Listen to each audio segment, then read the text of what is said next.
ఎప్పుడో జరిగిన వివాదాలు అంటే ఏడాది, 2 ఏళ్ళు, 3 ఏళ్ల క్రితం జరిగిన వాటికి ఇప్పుడు అరెస్టులు. కోర్టు కూడా విస్మయం వ్యక్తం చేస్తున్న పరిస్థితి అయితే కనిపిస్తుంది. ఇక్కడ ప్రధానంగా మెజిస్ట్రేట్ రిమాండ్ ఉత్తర్వులపై ఆక్షేపణ వ్యక్తం చేసిందట. 2-3 ఏళ్ల క్రితం జరిగిన ఘటనలకు సంబంధించి వైసీపీ నేత ఎవరైతే ఉన్నారో తురకా కిషోర్పై ఇప్పుడు ఫిర్యాదులు అందుకొని అంత అత్యవసరంగా అరెస్టు చేయాల్సిన అవసరం ఏమొచ్చింది అంటూ పోలీసుల్ని హైకోర్టు ధర్మాసనం ప్రశ్నించింది.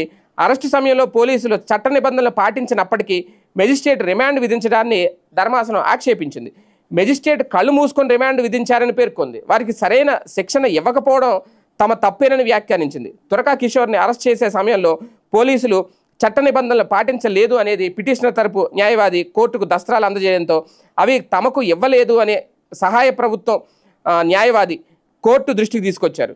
దస్త్రాలు అందజేసేందుకు పిటిషనర్ తరపు న్యాయవాది ప్రయత్నించగా రిజిస్ట్రీ ముందు దాఖలు చేసేలా ఆదేశించాలని సహాయ ప్రభుత్వ న్యాయవాది ధర్మాసనాన్ని అభ్యర్థించారు. పేపర్లు అందుకోకుండా పదే పదే అదే విషయాన్ని చెప్పడంతో ధర్మాసనం అసహనం వ్యక్తం చేసింది.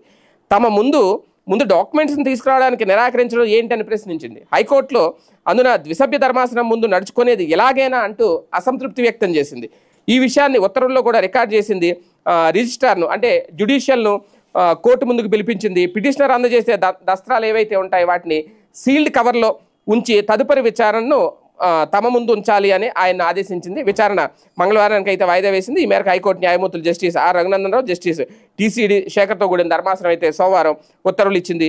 గుంటూరు జిల్లా జైలు నుండి విడుదలైన తన భర్త తురకా కిషోర్ను పల్నాడు జిల్లా రెంటచింతల పోలీసులు అక్రమంగా నిర్బంధించారు అనేది కోర్టు ముందుకు హాజరుపరిచేలా పోలీసులు ఆదేశించాలని కోరుతూ తురక సురేఖ అంటే ఆయన కిషోర్ భార్య బుధవారం హైకోర్టులో హెబియస్ కార్పస్ పిటిషన్ దాఖలు చేశారు.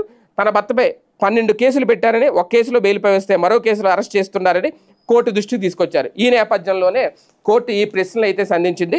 2-3 ఏళ్ల క్రితం ఉన్న కేసులకు సంబంధించి ఇప్పుడు అంత అత్యవసరంగా అరెస్ట్ చేయాల్సిన అవసరం ఏముంది నిబంధనలు పాటించకుండా అనేది అయితే పోలీసులకి కోర్టు నుంచి ఎదురైన ప్రశ్న.